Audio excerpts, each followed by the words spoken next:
예수께서 거기에서 떠나가실새 두 맹인이 따라오며 소리질러 이르되 다윗의 자손이여 우리를 불쌍히 여기소서 하더니 예수께서 집에 들어가시매 맹인들이 그에게 나아오거늘 예수께서 이르시되 내가 능히 이 일 할 줄을 믿느냐 대답하되 주여 그러하오이다 하니 이에 예수께서 그들의 눈을 만지시며 이르시되 너희 믿음대로 되라 하시니 그 눈들이 밝아진지라. 아멘. 사람은 자기가 생각하는 대로 사는 것이 인생이다. 인간은 믿는 대로 된다. 러시아 유명한 소설가죠. 안톤 체홉이 한 말입니다. The man is what he believes. 우리가 이제 성공하는 사람들의 습관을 살펴보면 이제 성공하는 사람들이 가지고 있는 7가지 법칙 이런 것들이 있지 않습니까? 이런 것들이 꼭 끼어있는 한 가지가 있는데 뭐냐 하는 것은 항상 이 사람들은 강한 자기 확신, 나는 할 수 있다, 이것은 반드시 이루어진다, 나는 이것을 반드시 해내고 말 것이다 라고 하는 그런 공통점을 가지고 있으면 볼 수 있어요. 유명하게 잘 알고 있는 빌 게이츠라는 사람이 지금은 세계 제일의 거부 중 하나 아닙니까? 마이크로소프트라는 회사를 차리고 거라지에서 사업을 시작할 때 한 가지 가지고 있었던 확신이 하나 있었답니다. 그 당시에만 해도 컴퓨터라는 것이 거대한 진짜 냉장고만한 그런 크기로 보통 사람들은 가질 수 없고 큰 기업에서나 몇 대 굴리는 그런 정도였는데 이 빌 게이츠가 하나 갖고 있었던 확신이 있었대요. 반드시 나는 모든 가정에 책상에 컴퓨터 하나를 반드시 올려놓는 그런 시대를 만들겠다. 이 확신을 가지고 수십 년을 살아온 웃었거든요. 그 냉장고보다 더 크죠. 집차만한 컴퓨터가 어떻게 각 가정마다 하나씩 들어간다느냐. 수많은 비웃음을 받았습니다만 그걸 믿었대요. 그렇게 할 수 있다고 생각하고 그 하나로 이끌어왔다는 것입니다. 여러분, 마음속에 근심이 가득한 사람들을 보면 한 가지 공통점이 있어요. 부정적인 생각. 자상이 건강하지 않아요. 부정적인 생각이 자기 머리를 지배하고 있습니다. 예를 들면 이런 거죠. 더 이상 할 수 있는 게 없어. 여기까지가 내 한계야. 내가 그렇지 뭐. 나 같은 게 어떻게 저런 집을 살 수 있겠어? 내 나이가 60이야. 뭘 할 수 있겠어? 부정적인 생각이 마음에 가득합니다. 근데 그 생각을 바꾸지 않으면 우리 인생은 우리가 생각하는 대로 됩니다. 최고의 인생을 살려면 먼저 우리 마음부터 바꿔야 합니다. 마음으로부터 믿지 않으면 좋은 일은 결코 일어나지 않습니다. 높은 단계로 도약하는 자신의 모습을 상상하면서 그것을 믿어야 합니다. 부부관계가 좋아지고 가정이 회복되고 사업이 번창하고 꿈이 이루어지는 그런 순간을 상상하고 그것을 굳게 믿는 것입니다. 이런 이야기를 설교를 통해서 하면 사실 비판적으로 받아들이시는 분들이 있습니다. 교회에서 복음을 가르치고 진리를 가르쳐야지 왜 성공 심리학을 가르치느냐 이렇게 생각하시는 분들이 있습니다. 조영기 목사님이나 조엘 오스틴 목사님 같은 이제 포지티브 띵킹이라고 그러죠. 이런 분들이 적극적 사고방식이다, 복음이 없는 교회다 이런 비판을 많이 받으셨어요. 근데 저는 이렇게 강한 신념을 가지는 것이 그렇게 비성경적인 것은 아니라고 생각합니다. 왜냐하면 성경을 쭉 살펴보면 하나님이 주시려는 복과 은혜가 그것을 받아들이는 사람의 믿음의 한계에 따라서 결정되는 것을 볼 수가 있기 때문입니다. 쉽게 말하면요, 기적이라는 것은 하나님이 일방적으로 부으시는 게 아니에요. 기적이라는 것은 받아들이는 사람의 그릇에 따라 얼마만큼 그 그릇이 준비되는가에 따라 기적이 일어나기도 하고 안 일어나기도 합니다. 기적이 일어나도 크게 일어나기도 하고 적게 일어나기도 하고 그 모든 것을 결정하는 것이 하나님의 능력은 아니에요. 하나님의 능력은 언제나 전지전능하십니다. 그러나 그걸 결정하는 것은 내 믿음의 그릇이라는 것입니다. 예수님께서요, 기적으로 많은 병자를 고치셨습니다. 하나님의 아들이십니다. 성령을 기름 붓듯이 받으셔서 못 고치시는 병자가 없었어요. 그러나 자기 고향에서는 기적을 일으키지 못하셨어요. 예수께서 고향으로 돌아가서 그들의 회당에서 가르치시니 그들이 믿지 않음으로 말미암아 거기서 많은 능력을 행하지 아니하십니다. 저도 많지는 않지만 치유 집회를 몇 번 인도한 적이 있습니다.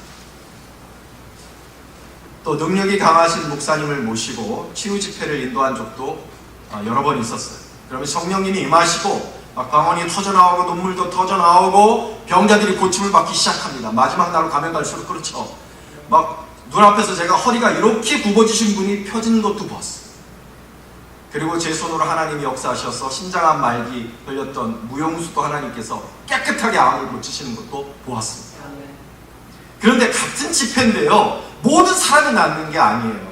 아무리 집회가 뜨겁고 은혜로워도 꼭 그 중에 어떤 사람들이 있냐면 의심의 눈초리로 기보는 사람이 있습니다. 저거 약 타는 거 아니야? 그러면요, 그런 분은 아무리 안수를 해도 소용이 없어요. 아무리 집회가 뜨거워도, 아무리 강한 목사님 오셔도, 아무리 침을 튀기면서 막 부르짖고 부르짖어도요, 이상한 느낌 들어요. 뭐야? 튕겨내는 느낌. 하나님의 은혜가 들어갔다 탁 튕겨나가는 그런 느낌이 강하게 들어요. 은혜와 기적은 하나님이 준비하셨어도 그걸 자기 것으로 만드는 사람이 있고 자기 것으로 받지 못하는 사람이 있습니다. 믿음을 가지지 않으면 하나님도 역사하지 못하십니다. 바울의 치유 기적에 이런 말씀이 있었어요. 루스드라에 발을 쓰지 못하는 한 사람이 앉아있는데 나면서부터 걷지 못하게 되어 걸어본 적이 없는 자라. 바울이 말하는 것을 듣거늘 바울이 주목하여 구원받을 만한 믿음이 그에게 있는 것을 보고 큰 소리로 이르되 네 발로 일어서라 하니 그 사람이 일어나 걷는지라. 앉은 뱅이에게 무엇이 있다고? 무엇이 있음을 보았다고요? 구원받을 만한 믿음이 있다고? 그런 믿음을 보았다고 했어요. 바울이요, 바울의 능력이 이 앉은 뱅이 속에 무엇이 있는지 없는지 상관없이 그냥 부어지는 기적이 아닌 거예요.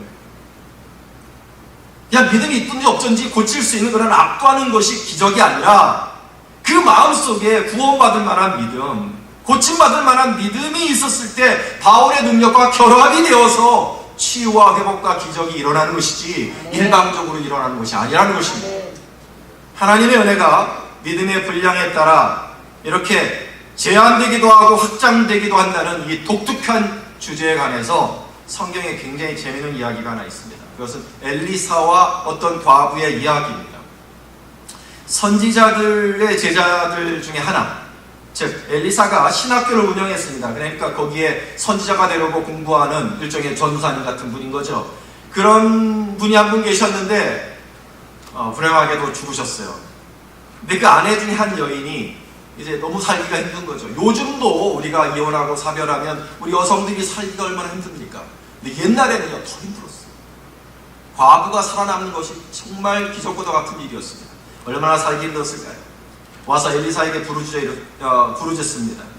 당신의 종 나의 남편이 이미 죽었는데 당신의 종이 여호와를 경외한 줄을 당신이 아시는 바니까 이제 빚준 사람이 와서 나의 두 아이를 데려가 노예를 삼고자 하나이다. 엘리사가 그에게 이르되 내가 너를 위하여 어떻게 하랴? 내 집에 무엇이 있는지 내게 말하라. 그가 이르되 이 계집종의 집에 기름 한 그릇 외에는 아무것도 없나이다 하니 이르되 그러면 너는 바깥에 나가서 모든 이웃에게 그릇을 빌리라. 빈 그릇을 빌리되 조금 빌리지 말고 있는 대로 다 빌리라. 그리고 나서 너는 두 아들과 함께 들어가서 문을 닫고 그 모든 그릇에 기름을 부으라. 한 그릇 남아있는 그 기름을 부으라는 거예요. 그릇이 차면 옮겨놓고 다른 것을 굽고 또 차면 옆으로 옮겨놓고 하라. 그러니까 여인이 시키는 대로 합니다. 그의 두 아들과 함께 문을 닫은 후에 그릇을 그에게로 가져다가 그는 붓고 아들들은 그릇을 옮기는 거지요. 빈 그릇들. 그릇이 다 찼습니다. 빌려온 그릇에 기름이 다 찼습니다. 여인이 아들에게 이르되 또 그릇을 내게로 가져오라 하니 아들이 이르되 다른 그릇이 없나이다 하니 곧 기름이 그쳤더라.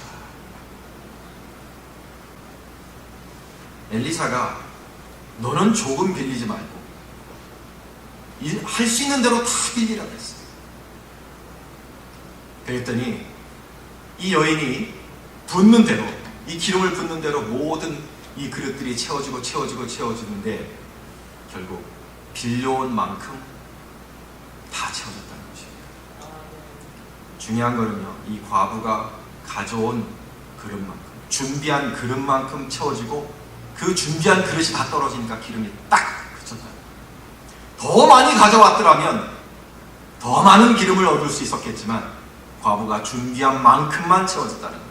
오늘 이 이야기를 통해서 우리는 하나님이라는 분에 대해서 무언가를 배워야 됩니다. 그 이거예요. 하나님의 자원은, 하나님의 리소스는 무한합니다. 하나님이 우리에게 주실 수 있는 리소스는 무한해요. 그러나 하나님이 나를 도와주시려고, 나에게 은혜를 주시려고 할 때 내가 준비한 그릇만큼만 주신다는 것입니다. 여기서 말하는 그릇은 내 마음의 그릇을 비유하는 것입니다. 뭐요? 내가 얼마만한 믿음으로 하나님을 바라보고 있는가, 내 믿음의 그릇을 비유하고 있는 겁니다. 예수 우리 주님은 전능하십니다. 그러나 내 믿음의 그릇이 작으면 하나님께 받는 것도 작은 거예요. 믿음의 그릇을 크게 준비하면 하나님께 받는 은혜도 큰 것입니다. 어떤 목사님이 이제 전방에서 군목 생활을 하시는 추억이 있었는데, 전방에서 군목 생활을 하시다가 조금 무료하셔서 양봉을 하셨대요. 벌꿀 양봉 기술을 아셔서 이렇게 양봉을 해서 때가 되면 이렇게 군인들에게 전도하려고 꿀을 이렇게 나눠주시고 했답니다. 오늘날 다 꿀이 준비가 되어서 그릇 갖고 오시면, 빈병 갖고 오시면 꿀을 나눠드리겠습니다. 그랬더니 사람들이 와서 이제 꿀을 가지러 오는 거예요. 어떤 사람은 수통을 가져와서 꿀을 받고, 어떤 사람은 링게르 병에다가 지금 받고, 어떤 사람은 바카스 병을 갖고 오더래요. 그래서 준비한 병만큼 준 거예요. 바카스 병 갖고 온 사람은 바카스 병에다 채워주고, 링게르 병 갖고 온 사람은 링게르 병에다 채워주고, 수통 가져온 사람은 수통에다 채워주고. 그런데 나중에 그 바카스 병에다 꿀 갖고 간 사람이 불평을 하더래요. 아, 목사님 사람 차별하십니까? 왜 저 사람은 이만큼 주고 나는 요만큼 주십니까? 목사님 뭐라 그랬어요?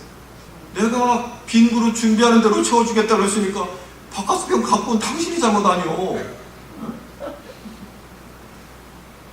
사랑하는 여러분, 가져온 그릇대로 받는 것입니다. 마음의 믿음의 그릇을 크게 준비하셔서 하나님이 계획하신 은총과 기적을 무지막지하게 받으실 수 있는 저와 여러분 될 수 있기를 축원합니다. 오늘 본문 말씀을 다시 보시면, 두 맹인이 예수님을 찾아와서 소리 지르면서 치료해 주시기를 원했습니다. 그러나 예수님이 그들을 일방적으로 고쳐주신 게 아니에요. 사실은 일방적으로 고쳐주실 수도 없는 것입니다. 예수님이 물으셨습니다. 내가 능히 이 일할 줄을 네가 믿느냐? 네 마음에 믿음의 그릇이 있느냐 물으시는 거예요. 지금 너는 네 마음에 믿음의 그릇이 있느냐? 내가 너를 고쳐주고 싶고 너를 살려주고 싶어도 네 마음에 믿음의 그릇이 있느냐? 그들이 있다고 대답합니다. 주여 믿나이다. 주님께서 하실 수 있음을 믿나이다. 그때 예수님께서 눈을 만지시고 이렇게 말씀하십니다. 너희 믿음대로 되라. 너희 믿음대로 될지어다. 우리 믿음대로 되는 겁니다. 믿음대로 은혜 받는 것입니다. 믿음대로 체험하는 것입니다. 이것이 열쇠입니다. 여러분. 믿음은 공상하고는 다른 거예요. 믿음하고 공상하고의 차이점을 여러분이 아셔야 됩니다. 공상은 그냥 그렇게 됐으면 좋겠다라고 생각하는 거예요. 돈 많이 벌었으면 좋겠다. 내가 밀리언 한번 됐으면 좋겠다. 좋은 자리 한번 차지했으면 좋겠다. 청년들 없습니다만 이쁜 아가씨랑 한번 결혼했으면 좋겠다. 이렇게 됐으면 좋겠다. 저렇게 됐으면 좋겠다라고 희망사항을 마음에 가지는 걸 공상이라고 합니다. 믿음은 뭐냐? 예수 그리스도 나의 주님께서 얼마나 능력 있는 분인가를 바라보는 믿음입니다. 아멘. 바라보는 것이 믿음인 거예요. 예수님 당신은 능히 이것을 하실 수 있습니다. 예수님 오늘 당신께서 제 아내와의 관계를, 제 남편과의 관계를 회복시켜 주실 줄 믿습니다. 내 사업이 번창할 줄로 믿습니다. 주님의 기적을 볼 줄 믿습니다. 예수님께서 이렇게 역사해 주실 줄로 믿습니다. 예수님을 바라보는 것입니다. 예수의 이름으로 나는 나을 것이다. 예수의 이름으로 나는 똑똑해질 것이다. 예수의 이름으로 나는 사랑스러워질 것이다. 난 예수의 이름으로 지혜를 받을 것이다. 나는 은혜를 받을 것이다. 예수님을 바라보는 것이 믿음입니다. 나아서 몸이 아픈 분들 많이 계시죠. 나았으면 좋겠다. 건강 얼마나 좋을까. 먹고 싶은 대로 먹고, 뛰어다니고 싶고. 그 생각하는 걸 공상이라 그래요. 믿음은 이것입니다. 예수님이 손을 대주셔서 내가 건강하게 일어나는 것을 마음속에 그려보는 것입니다. 예수님이 생명수를 부어주셔서 내 몸 안에 있는 모든 더러운 것들이 씻겨져 나가는 것을 바라보는 것입니다.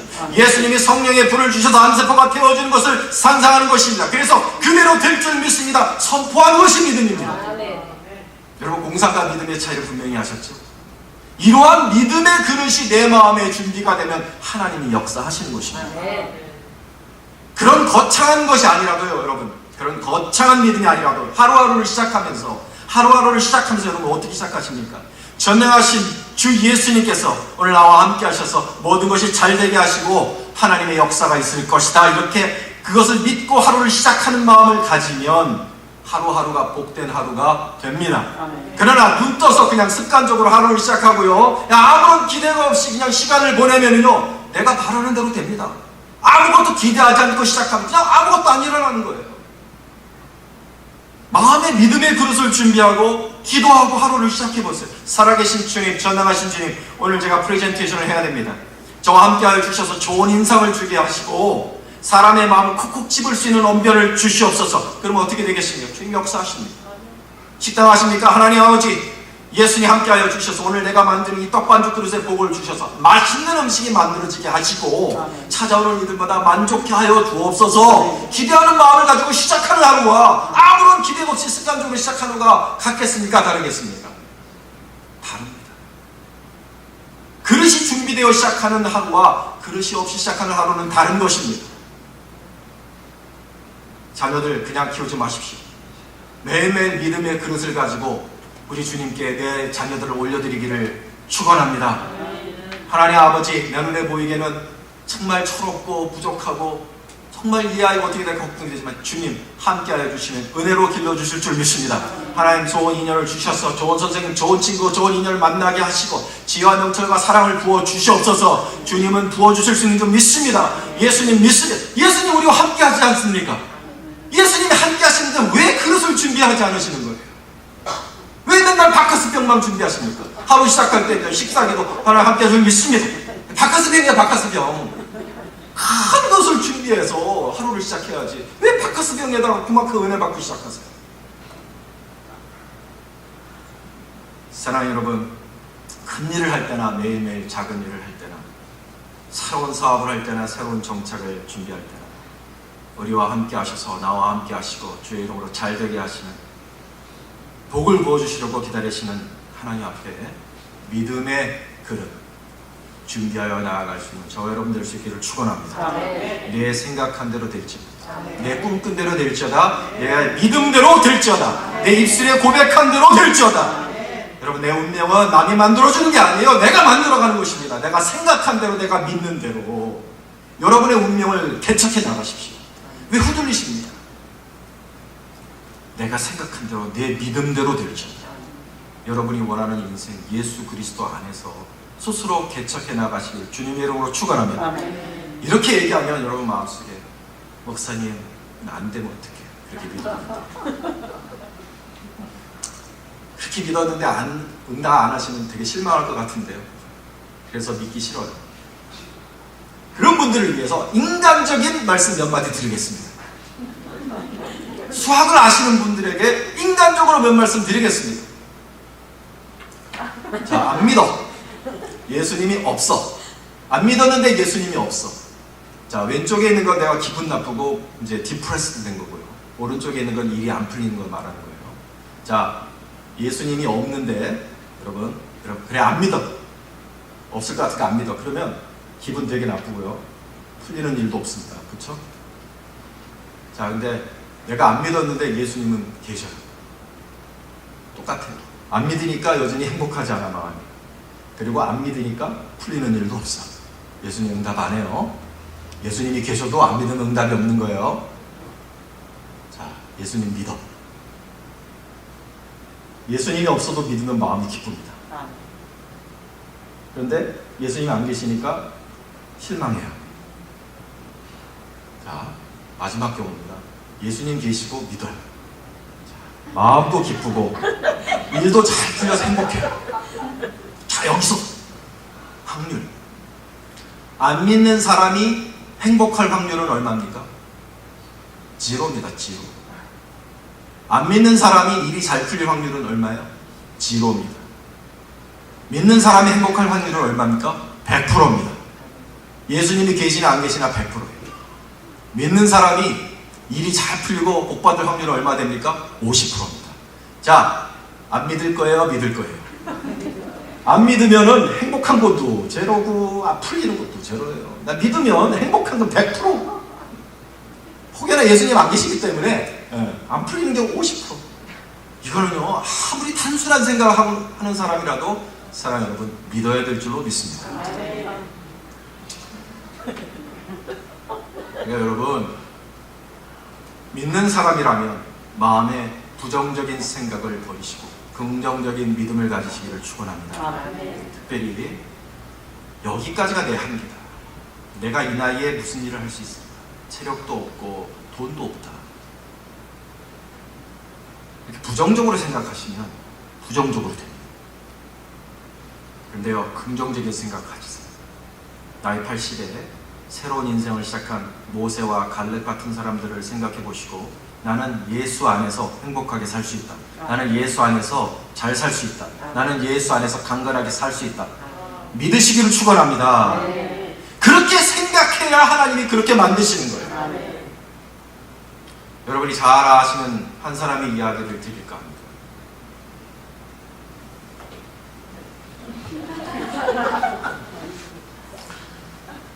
여러분 잘 아실 거예요. 커널 샌더스라고 아시는 분.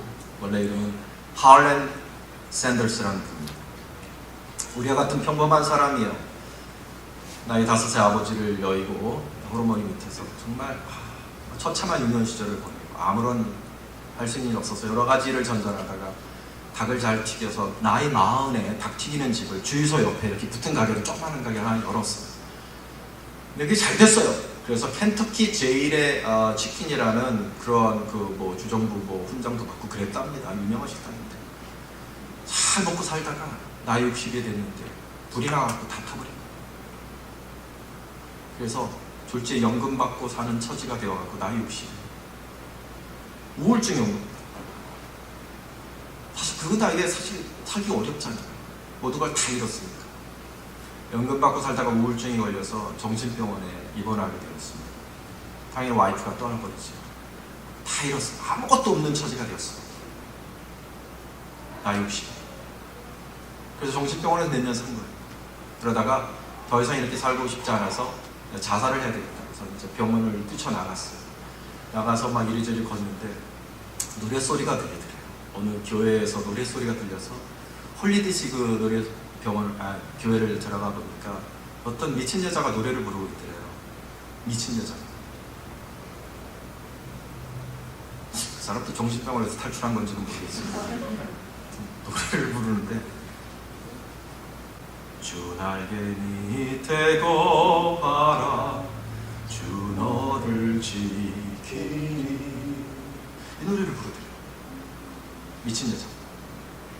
그런데 그 노래를 듣는데 그래서 그 여자 옆에 가서 이렇게 앉았어요. 그런 생각이 들더래요.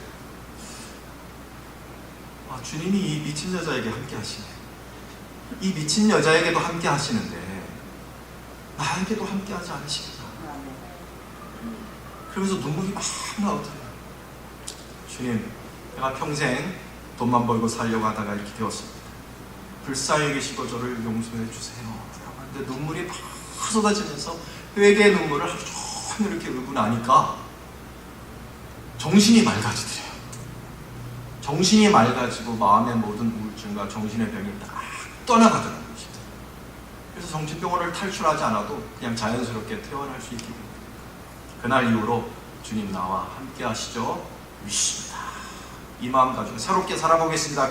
결심을 하고 자기 주머니를 열어보니까 100불이 있더래요. 딱 100불. 그 낡은 중고차 하나가 있더래요. 식당에서 건졌던 압력솥 가지고 미국을 돌아다니면서 가게를 차릴 돈은 없으니까, 식당을 열 돈은 없으니까 내가 가진 레시피를 사주세요 라고 돌아다녔는데 4%만 주세요. 매출의 4%만 주세요. 내가 이 레시피를 드리겠습니다. 내가 켄터키에서 제일 가는 치킨을 개발했던 사람. 아무도 받아주는 곳이 없더래요. 몇 군데를 다녔을까요? 1008군데를 다녔습니다. 1008군데를 다녔어요. 몇 년 동안? 3년 동안. 3년 동안 1008군데를 다니면서 아무리 두들겨도 자기 레시피를 사주는 사람이 없더래요. 1009번째. 1009번째. 데이브 토마스라는 그 웬디스를 창립한 사람을 드디어 만나서 그 사람이 자기 레시피를 사준 거예요. 돈을 벌기 시작했습니다. 그게 68세예요. 68세부터 다시 돈을 벌기 시작했는데 74세가 되던 해에 KFC를 600개를 세우고 그의 나이 90세에 전 세계에서 가장 유명한 치킨집을 차린 할랜드 샌더스. 그의 나이를 생각해 보세요. 60의 모든 것을 다 잃었어요. 그러나 그가 주님을 만나고 주님 나와 함께하여 주실 줄 믿습니다. 3년 동안 무수히 두드린 문 속에서 계속 거절을 당했음에도 불구하고 믿습니다. 나와 함께 하심을 믿습니다. 1009번째 열렸다니까요. 사랑하는 여러분, 이 사람에게 함께 하셨던 우리 주님께서 우리와도 함께 하여 주실 줄로 믿습니다. 아멘. 우리 하나님, 우리 모두가 영원히 잘됨같이 범사에 잘되고 강건하기를 원하십니다. 그러나 그 좋은 일은 믿지 아니하면 일어날 수가 없습니다. 부모님께서 우리를 위해 평생 기도하셨죠. 지금도 기도하고 계실 것입니다. 저와 여러분을 위해서. 그러나 내가 믿지 않으면, 내가 믿지 아니하면, 내 마음에 믿음의 그릇이 없으면 부모님이 아무리 나를 위해 기도하셔도 하나님의 역사는 안 일어나요. 부모님의 기도는 나의 마음을 두드리시는 주님의 음성입니다. 문을 여는 건 나의 몫이에요. 열쇠는 내 마음속에 있습니다. 스스로 믿음의 사람이 되겠다는 결단이 필요합니다. 오늘 예수님께서 여러분에게 어떤 일을 해주시기를 기대하고 계십니까? 오늘 예수님께서 여러분에게 도전하십니다. 내가 능히 이 일 할 줄을 너는 믿느냐? 이 말씀에 주여 내가 믿나이다 응답하시기를 축원합니다. 그러면 내 믿음대로 될지어다. 우리 주님께서 말씀하실 것입니다. 우리 마음의 소원을 풍성하게 이루어주시는 우리 주님께서 주시는 은혜를 힘입어서 복되고 신나는 인생들 되시기를 주님의 이름으로 축원합니다. 기도하겠습니다.